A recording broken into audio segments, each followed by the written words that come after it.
Now we shall discuss about packing efficiency in BCC.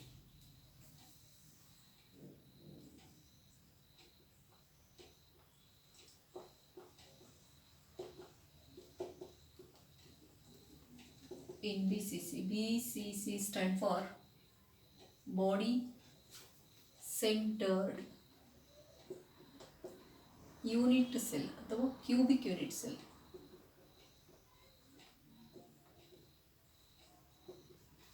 Okay, na? So first we draw the figure of body centered unit cell. ನಾವು body centered units ಎಲ್ಲ ಚಿತ್ರ ಬಿಡಿಸ್ಕೋಬೇಕು.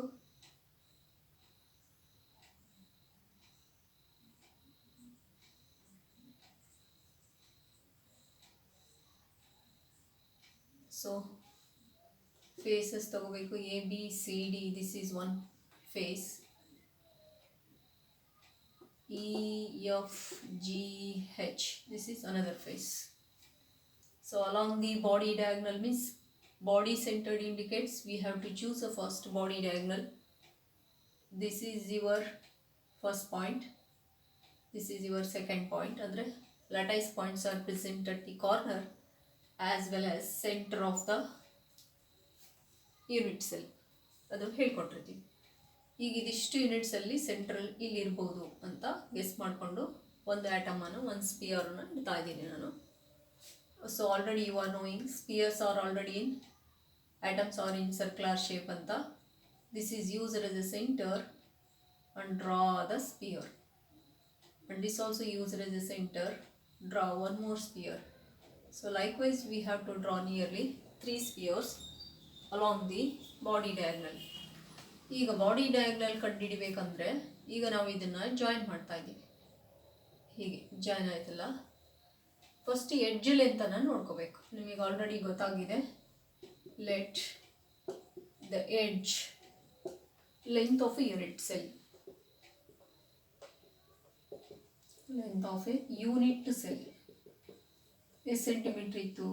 A centimetre ಅಂತ. ಅಂದರೆ ಇದು cubic in ಶೇಪಲ್ಲಿ ಇರೋದ್ರಿಂದ in cube all sides and all angles are equal ಅಂತ. ಅಂದರೆ AB is equal to BC, that is equal to CD, that is equal to AD likewise. So all sides and all angles are equal. ಈಗ ನಾವೇನು ಮಾಡಬೇಕು? Then particle ತಗೊಂಡಿವಲ್ಲ, particles are spherical in shape. That's why next we have to go for what is the radius of each particle ಅಂತ ನೋಡಬೇಕು. ಅಂದರೆ ಪ್ರತಿಯೊಂದು ಪಾರ್ಟಿಕಲ್ನ radius ಎಷ್ಟು ತಗೋಬೇಕು ನಾವೀಗ? Let the radius of each particle.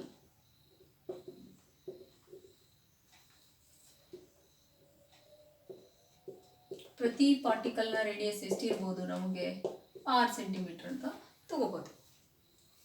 Next ಇವಾಗ ನಾವೇನು ಮಾಡಬೇಕು? DF is nothing but body diagonal. ಈಗ ನೋಡಿ, ಬೈ ಜಾಯ್ನಿಂಗ್ DBಯನ್ನು ಜಾಯಿನ್ ಮಾಡಿದಾಗ so we are getting the face diagonal of the face ABCD.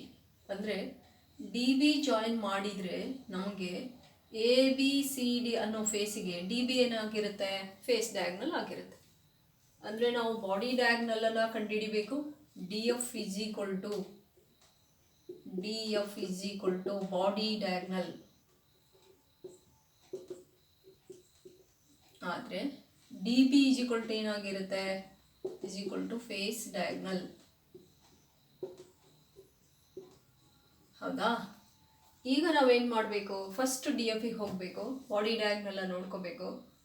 Along the body diagonal, how many particles are directly in contact with each other? That indicates how many particles are touch with each other ಅಂತ. ಅಂದರೆ DF ಮುಖಾಂತರ ಹೋದಾಗ ನಮಗೆ ಎಷ್ಟು particles ಡೈರೆಕ್ಟಾಗಿ ಕಾಂಟ್ಯಾಕ್ಟಲ್ಲಿದ್ದಾರೆ ಅಂತ ಗೊತ್ತಾಗುತ್ತೆ. So along DF, wherever DF is there, ಅದನ್ನ ನಾವೇನಂತ ತಿಳ್ಕೋಬೇಕು?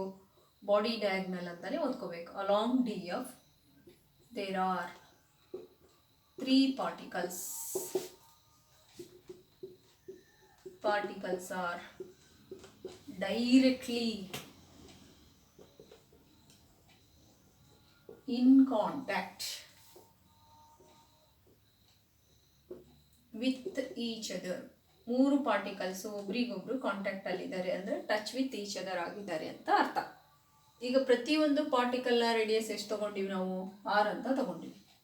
ದಟ್ಸ್ ವೈ ಹಾಗಾದರೆ ಡಿ ಎಫ್ ಎಷ್ಟಾಯಿತು ಅಂದರೆ ಪ್ರತಿ ಪಾರ್ಟಿಕಲ್ನ ರೇಡಿಯಸ್ ಆರ್ ಅಂತ ತಗೊಂಡಿರೋದ್ರಿಂದ ಈ ಸ್ಪಿಯರಿಂದು ಆರ್ ಇದೆ ರೇಡಿಯಸ್ಸು, ಇದ್ರದ್ದು ಎರಡೂ ರೇಡಿಯಸ್ ಇಲ್ಲೇ ಬಂದಿದೆ ಡಯಾಮೀಟರ್, ಹೌದಾ? This is r, this is r, this also r. ಹಾಗಾಗಿಬಿಟ್ಟು D F is equal to ಎಷ್ಟಾಯಿತು ನಮಗೆ 4r ಆಯಿತು. This is the first point. Next ನಾವೇನು ಮಾಡಬೇಕೀಗ ಡಿ ಬಿ ಕಂಡುಹಿಡ್ಕೋಬೇಕು. What is D B stand for? D B stand for face diagonal.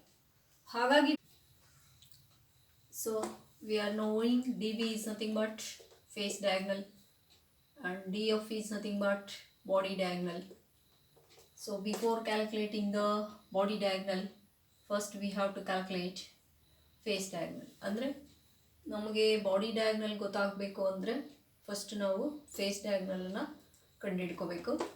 ಈಗ ನೋಡಿ, ಯಾವಾಗ ಡಿ ಬಿ ಜಾಯಿನ್ ಮಾಡ್ತೀವಲ್ಲ, ಬೈ ಜಾಯಿನಿಂಗ್ ಡಿ ಬಿ ನಮಗೆ 2 ರೈಟ್ ಆ್ಯಂಗಲ್ ಟ್ರಯಾಂಗಲ್ಸ್ ಕ್ರಿಯೇಟ್ ಆಗಿದೆ in the face A B C ಡಿಯಲ್ಲಿ. That is A B D ಒಂದು right angle triangle ಆದರೆ one more C B D ಅನ್ನೋದು one more right angle triangle.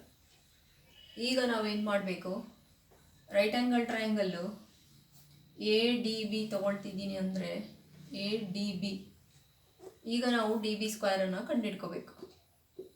D B square ಅಂದರೆ according to Pythagoras theorem ಪ್ರಕಾರ D B ಸ್ಕ್ವೇರನ್ನು ಕಂಡುಹಿಡ್ಕೋಬೇಕು. Is equal to A D square ಅಂದರೆ ಇದು A D square plus of A B square, ಹೌದಾ?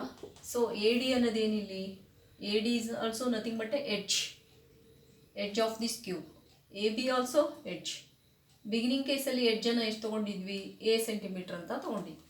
ಹಾಗಾಗಿ ಎಲ್ಲಿ ಎ ಡಿ ಇದೆಯಲ್ಲ ಅಲ್ಲಿ ಎ ಅಂತ ಸಬ್ಸ್ಟಿಟ್ಯೂಟ್ ಮಾಡಬೇಕು. A square plus of A B is also edge, that's why a square. This is equal to ಎಷ್ಟಾಯಿತು? ಏನೂ ಇಲ್ಲ ಅಂದರೆ ಕೋಎಫಿಷಿಯಂಟ್ 1 ಇರುತ್ತೆ. 1 + 1 2a ಸ್ಕ್ವಯರ್. ನಮಗೀಗ ಡಿ ಬಿ ಸ್ಕ್ವಯರು ಸಿಕ್ತು. ಈಗ ನೆಕ್ಸ್ಟ್ ಏನು ಮಾಡಬೇಕು ನಾವೀಗ?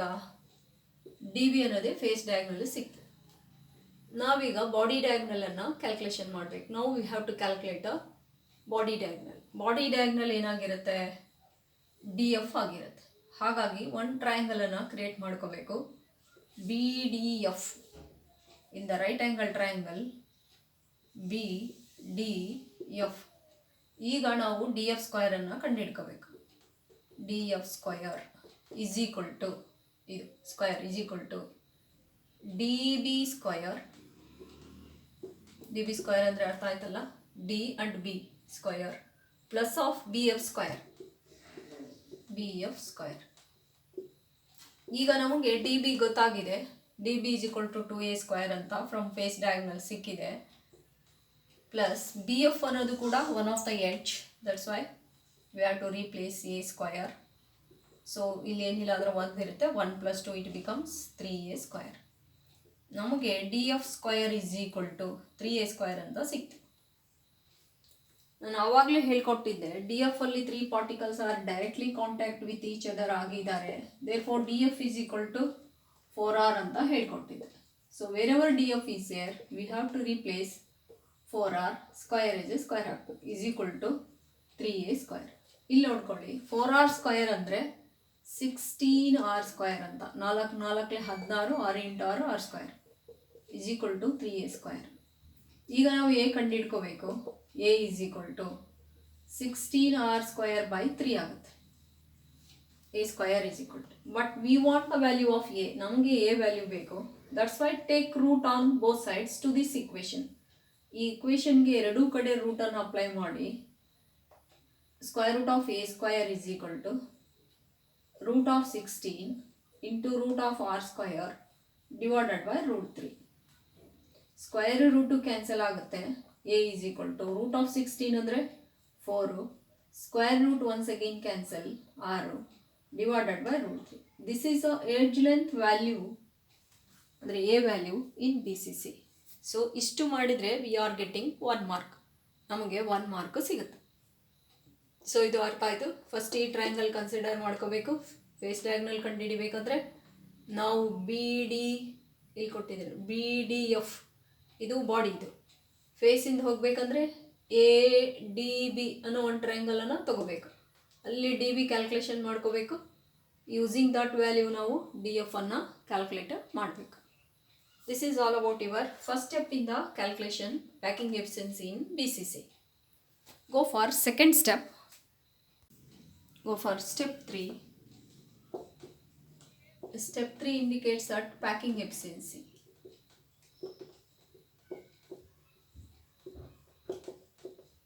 ಸೊ ಪ್ಯಾಕಿಂಗ್ ಎಫಿಷಿಯನ್ಸಿ ಏನಾಗಿರುತ್ತೆ 4/1 ಅಂದರೆ 4th point divided by first point. In the second ಸ್ಟೆಪ್ಪಲ್ಲಿ 4th ಪಾಯಿಂಟ್ ಏನಾಗಿರುತ್ತೆ ಅದು the volume occupied by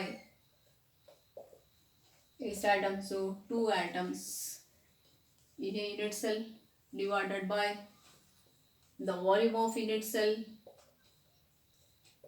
into 100. ಹೌದಾ? So the volume occupied by 2 atoms ಎಷ್ಟು ಬಂದಿತ್ತು ನಮಗೆ 8πr³ ಡಿವೈಡೆಡ್ ಬೈ 3 ಬಂದಿತ್ತು. ವಾಲ್ಯೂಮ್ ಆಫ್ ಯೂನಿಟ್ ಸೆಲ್ ಎಷ್ಟು ಬಂದಿತ್ತು ನಮಗೆ 4r/√3 ಹೋಲ್ ಕ್ಯೂಬ್ ಬಂದಿತ್ತು. ಇದನ್ನು ನಾವು ಸಿಂಪ್ಲಿಫಿಕೇಶನ್ ಮಾಡಿಬಿಟ್ಟಾದರೂ ಆನ್ಸರ್ ಇಡ್ಬೋದು, ಅಥವಾ ಡೈರೆಕ್ಟಾಗಿ 68% ಆದರೂ ಇಡ್ಬೋದು. ಈಗ ನೋಡಿ 8πr³ ಡಿವೈಡ್ ಬೈ 3, ಈ ಡಿವೈಡ್ ಸೈನ್ ತೆಗೆದುಬಿಡಿ, ಮಲ್ಟಿಪ್ಲಿಕೇಶನ್ ಸೈನ್ ಹಾಕಿ √3 ಹೋಲ್ ಕ್ಯೂಬ್ ಮೇಲ್ಗಡೆ ಹೋಗುತ್ತೆ divided by 4r whole cube.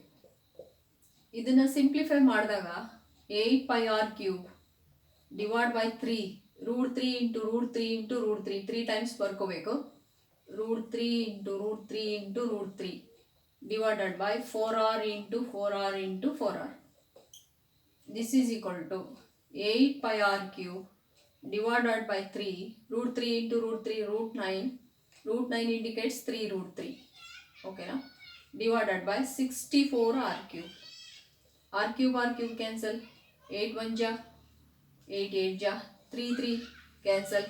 ಹಾಗಾಗಿ ನಮಗೆ ಆನ್ಸರ್ ಎಷ್ಟು ಬಂತು 5/8 √3 ಬಂತು. ಇದನ್ನು ಸಿಂಪ್ಲಿಫೈ ಮಾಡಿದಾಗ ನಮಗೆ ಎಷ್ಟು ಪರ್ಸೆಂಟ್ ಬರುತ್ತೆ 68% ಆನ್ಸರ್ ಸಿಗುತ್ತೆ. ಪೈ ಅಂದಾಗೆಲ್ಲ ವ್ಯಾಲ್ಯೂ ಕೊಡಬೇಕು. Pi is equal to 3.142. √3 value ನೋಡ್ಕೋಬೇಕು 1.72 ಸಮಥಿಂಗ್ ಬರುತ್ತೆ. ಆ ವ್ಯಾಲ್ಯೂವನ್ನು ಸಬ್ಸ್ಟಿಟ್ಯೂಟ್ ಮಾಡಬೇಕು. ಎಲ್ಲ ಕ್ಯಾಲ್ಕುಲೇಷನ್ ಮಾಡಿ ಬರೆದಾಗ ನಮಗೆ ಎಷ್ಟು ಪರ್ಸೆಂಟ್ ಬರುತ್ತೆ 68% ಬರುತ್ತೆ.